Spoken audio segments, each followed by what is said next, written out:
कि ईश्वर को आदिवासी मानते या नहीं मानते, और या फिर ईश्वर किसको मानते हैं।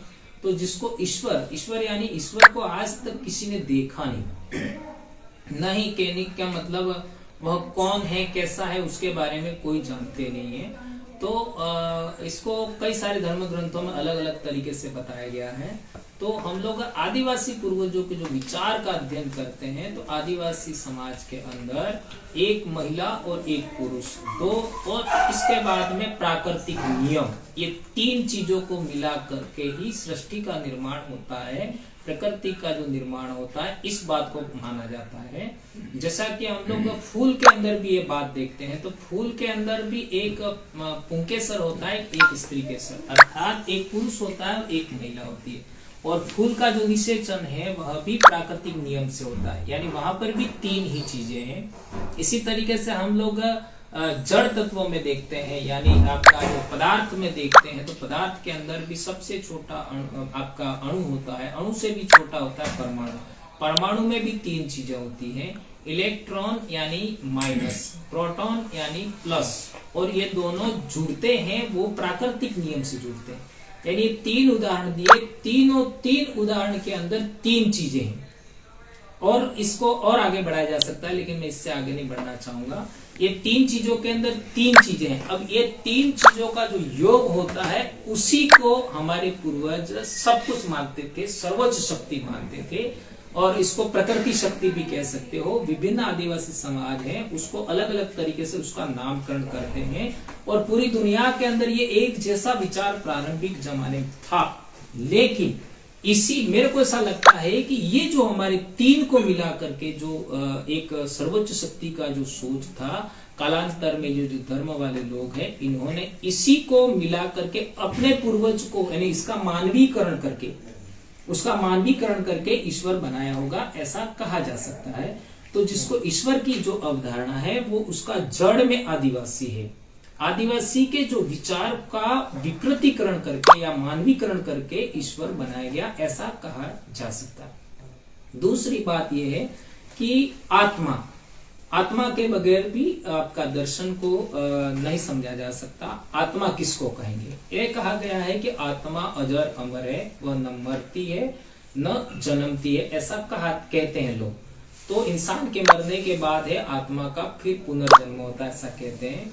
हमारे समाज के अंदर ऐसा कोई कंसेप्ट है नहीं, जितना हम लोग समझ पाए, जितना हम रिसर्च कर पाए। लेकिन हमारे समाज की एक मान्यता है कि पूर्वजों की पूजा की जाती है, और वो पूर्वजों की पूजा इसलिए की जाती है कि जो, जैसा कि मैंने बताया, जो सबसे पहले इंसान पैदा हुए, होमो सेपियंस बने हमारे भारत भूमि पर, उनके जो माता और पिता दोनों जो पूर्वज थे, उनकी पूजा किया जाता है, और वो आज भी चलता है। पुरुष की भी अलग से पूजा होती है, उसको सिरावासी कहते हैं, और जो महिला की भी अलग पूजा होती है, उनको हम सोकड़ी पूजा कहते हैं, माता रोन कहते हैं, बाबा डोकरा कहते हैं। तो उनमें हम लोगों ने देखा होगा कि वो क्यों पूजा की जाता है। तो उसके बारे में हम देखते हैं कि जो सबसे पहला जो पुरुष था, जब सबसे पहली जो महिलाएं थी, उनका जो डीएनए था, उनकी जो कोशिका थी, उनका जो बीज था, वो पीढ़ी दर पीढ़ी हमारे तक जिंदा चला आया, वो मरा नहीं।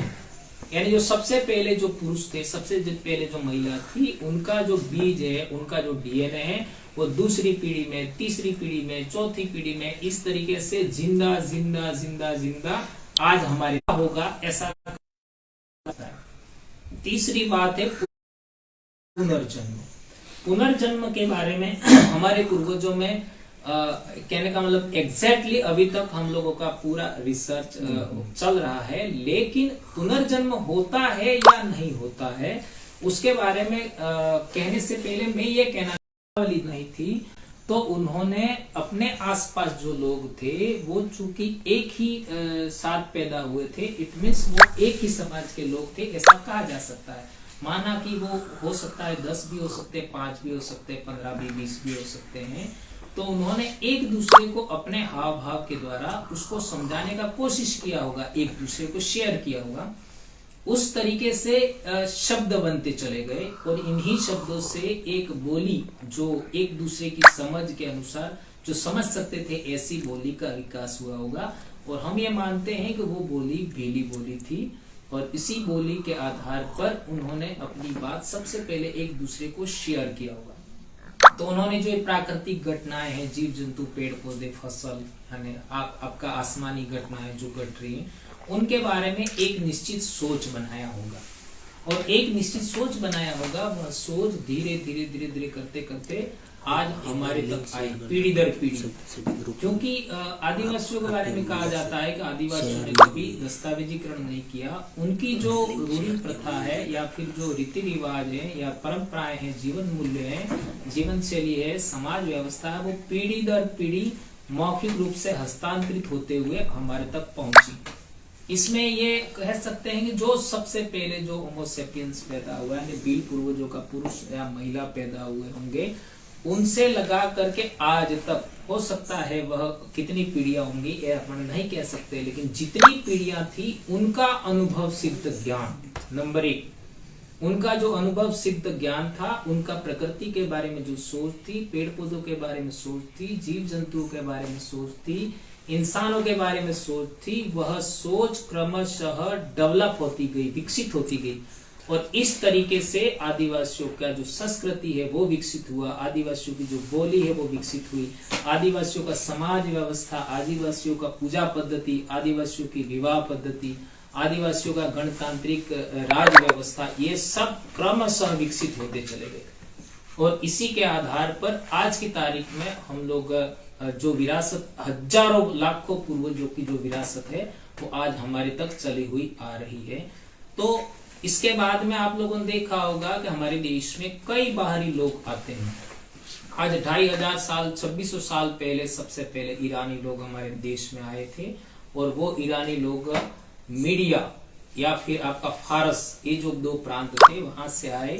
और आप लोगों को पता ही होगा, विभिन्न धर्म ग्रंथों के द्वारा भी आपने पढ़ा होगा, हिस्ट्री में भी पढ़ा होगा कि सबसे पहले धर्म का जो विकास हुआ वह आज का जो यरूशलेम है वहां विकास हुआ, जिसको हम धर्म कहते हैं, जिसको अब्राहमिक रिलीजन भी कहते हैं, वह वहां विकास हुआ।